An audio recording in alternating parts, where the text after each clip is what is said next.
दोस्तों, कहते हैं अगर धरती पर कहीं जन्नत है तो वो है कश्मीर।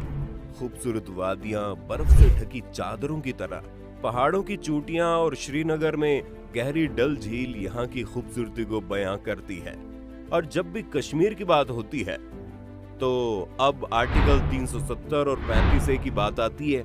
साथ ही कश्मीर के महाराजा हरि सिंह का नाम भी जरूर आता है। दोस्तों, यहाँ का इतिहास पुराने जमाने से ही बहुत गौरवशाली रहा है।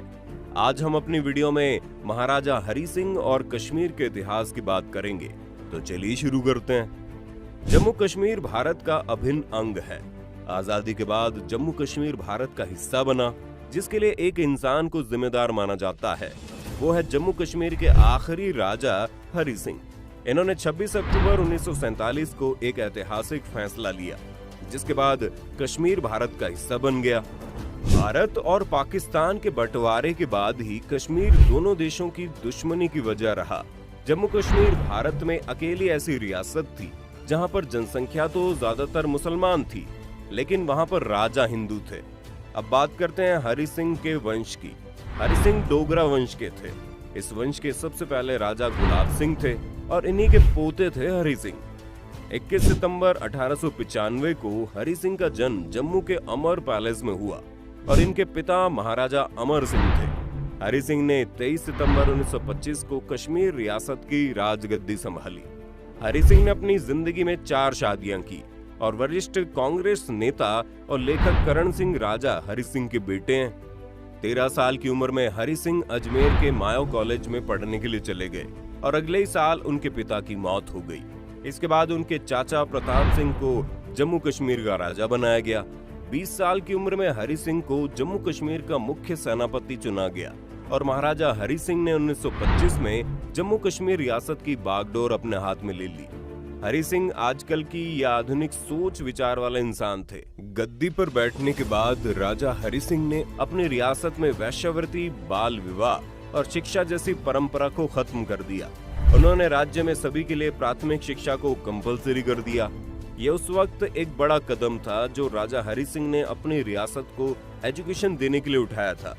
हरि सिंह ने दलित हिंदू लोगों के लिए लोगों के सभी मंदिरों के दरवाजे खुलवा दिए और यह फैसला उन्होंने 1929 में लिया था।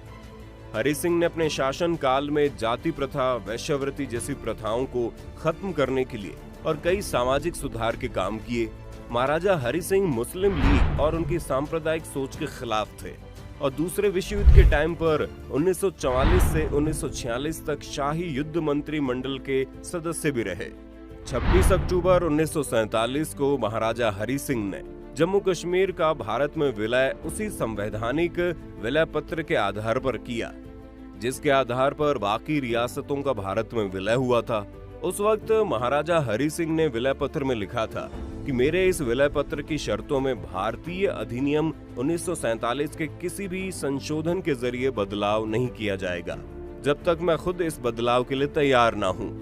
राजा हरि सिंह ने साफ कहा था कि किसी सूरत में इस इंस्ट्रूमेंट ऑफ एक्सेशन को नहीं तोड़ा जाएगा, जब तक इसे बदलने के लिए मैं तैयार ना हूं, और यह अधिकार सिर्फ महाराजा हरि सिंह के पास होगा। अब पाकिस्तान की सोच की बात करते हैं। पाकिस्तान कश्मीर के बारे में हमेशा से ही क्या सोचता था? पाकिस्तान चाहता था जम्मू कश्मीर भारत का हिस्सा न बने, बल्कि पाकिस्तान का हिस्सा बन जाए। इसके लिए वो हर मुमकिन कोशिश कर रहा था, लेकिन महाराजा हरि सिंह पाकिस्तान के साथ जाने के लिए तैयार नहीं थे। इस बात से नाराज होकर पाकिस्तान ने 22 अक्टूबर 1947 को कश्मीर पर हमला कर दिया और मारकाट शुरू कर दी। परेशान होकर राजा हरि सिंह ने 24 अक्टूबर 1947 को पंडित नेहरू और सरदार पटेल से बात की। उससे पहले महाराजा हरि सिंह किसी भी देश के साथ, चाहे वो पाकिस्तान हो या भारत हो, अपनी रियासत शामिल नहीं करना चाहते थे। वो अपनी अलग ही रियासत रखना चाहते थे, मगर पाकिस्तान के हमले से परेशान होकर भारत के साथ आने का फैसला लिया और पंडित नेहरू और सरदार पटेल से मदद मांगी। और पटेल और नेहरू ने इस शर्त के साथ मदद देने का वादा किया कि कश्मीर को भारत के साथ आना होगा, और कश्मीर भारत के साथ शामिल हो गया। महाराजा हरि सिंह की विलय पत्र की शर्तों में आर्टिकल 370 और 35A को शामिल किया गया था, जो भारत सरकार ने अब खत्म कर दिए हैं। महाराजा हरि सिंह ने अपनी जिंदगी के आखिरी पल जम्मू की अपनी हरि निवास में बिताए। उनकी मौत 26 अप्रैल 1969 को मुंबई में हुई। उनकी ख्वाहिश के मुताबिक उनकी राख को जम्मू लाया गया और तावी नदी में बहा दिया गया। ये तो थी महाराजा हरि सिंह की कहानी। अब भारतीय इतिहास में शामिल कश्मीर का इतिहास भी है। अब इसके इतिहास पर नजर डालते हैं और देखते हैं यहाँ पर डोगरा वंश के पहले किन किन राजवंशों ने शासन किया और यहाँ की सामाजिक, आर्थिक और राजनीतिक कंडीशन में क्या क्या उतार चढ़ाव आए। इतिहास के लंबे समय तक कश्मीर में मौर्य और कुषाणों ने शासन किया। मशहूर इतिहासकार कल्हन की किताब राजतरंगिनी के मुताबिक सम्राट अशोक कश्मीर का प्रमुख शासक रहा और उसी ने श्रीनगर शहर को बसाया था।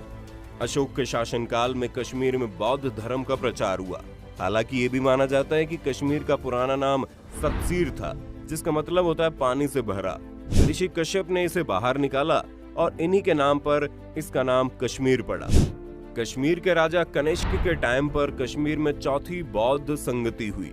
इसके बाद कुछ समय तक कश्मीर में मिहिरपुर राजवंश का शासन रहा।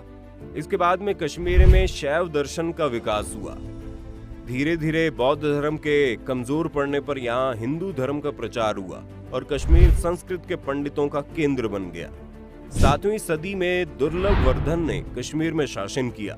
कल्हन की किताब राजतरंगिनी के मुताबिक इसके वंश का सबसे ताकतवर राजा ललित आदित्य था, जिसने तिब्बतियों और अरबों पर जीत हासिल की थी। उसके बाद कश्मीर में लोहार वंश ने अपने शासन की स्थापना की। 12वीं सदी तक कश्मीर में हिंदुओं का शासन रहा। 1339 में कश्मीर में मुसलमानों का शासन हो गया और शाह मीर शमशुद्दीन ने वहां पर अपना शासन चलाया। इसके बाद शाह जैनुल आबिदीन ने कश्मीर पर हुकूमत की और इसे कश्मीर के अकबर के नाम से जाना जाता है। उसने सभी धर्मों को बराबर सम्मान दिया, यानी एक जैसा समझा, और उसके कारण कश्मीर घाटी में ज्यादातर लोग मुसलमान हो गए। 1586 में अकबर के शासनकाल में कश्मीर में मुगल शासन आया और लंबे समय तक कश्मीर मुगल शासन का हिस्सा रहा। 1772 में मुगल शासन कमजोर पड़ गया और बाद में अहमद शाह अब्दाली ने कश्मीर को जीत लिया और उसके बाद 1819 तक कश्मीर में अफगानों का शासन रहा। 1820 में कश्मीर पर महाराजा रणजीत सिंह का शासन हुआ। हालांकि 1840 में हुए लाहौर समझौते के तहत उस वक्त के भारत के गवर्नर जनरल लॉर्ड हार्डिंग ने कश्मीरी राज्यों के आसपास के पहाड़ी राज्यों का अधिकार राजा गुलाब सिंह को दे दिया। इसके अलावा सिखों के साम्राज्य पंचचा से जुड़ी कश्मीरी राज्यों को उन्हें बेच दिया। उस दौर में गुलाब सिंह का राज्य लद्दाख और बलूचिस्तान तक था। राजा गुलाब सिंह का निधन 1857 में हुआ और उसके बाद उनके पुत्र महाराजा अमर सिंह कश्मीर के शासक बने। इसके बाद प्रताप सिंह शासक बने। इसके बाद 1925 में हरि सिंह कश्मीर का राजा बने। इस तरह आजादी के वक्त कश्मीर पर डोगरा वंश का शासन रहा और 26 अक्टूबर 1947 को भारत में कश्मीर को मिला दिया गया। दोस्तों, लगता है अब आपको कश्मीर की असल कहानी समझ आ गई होगी, किस तरह से ये हमारे देश का हिस्सा बना। आपको क्या लगता है, कश्मीर से राजा हरि सिंह की शर्त वाले 370 और 35A को हटाना सही था? हमें कमेंट में बताइए। अगर वीडियो पसंद आई तो इसे लाइक और शेयर जरूर करें।